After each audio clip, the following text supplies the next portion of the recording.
Well, considering the magnitude of the comments made by TNA parliamentarian S. Sridharan, we contacted a couple of prominent civil society figures to ascertain their views on the allegation levelled against Sri Lankan forces. While Executive Director of the Centre for Policy Alternatives, Dr. Pakisoti Saravanamuthu, suggests a credible, independent investigation into the allegations, convener of the Patriotic Professionals Forum, Dr. Nalaka pointed to a book authored by an Indian diplomat saying that the answer to the allegation lies in the literature.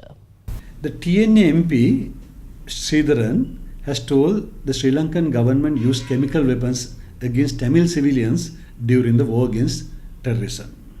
In fact, this is the latest addition to a series of lies spread by pro-LTT diaspora agents in this country to create more and more disharmony. Primary focus of the Sri Lankan army at that time was to rescue more than 290,000 innocent Tamil civilians who were held as a human shield by one of the most brutal terrorist organizations the world has ever seen.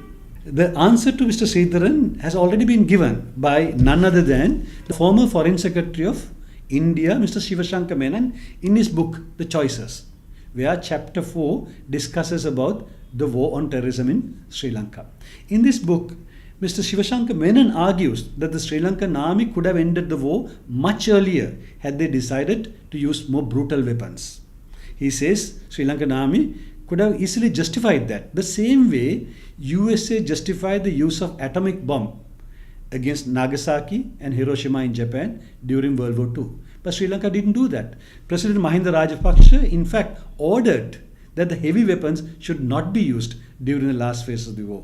So we don't have to worry too much about the lies that are spread by people like Mr. Sridharan, because we know very well that the pro-LTT diaspora is very much active these days, spending millions of dollars to achieve their sinister objectives. So there are a lot of people who are working for money. Obviously, this statement is part of such effort.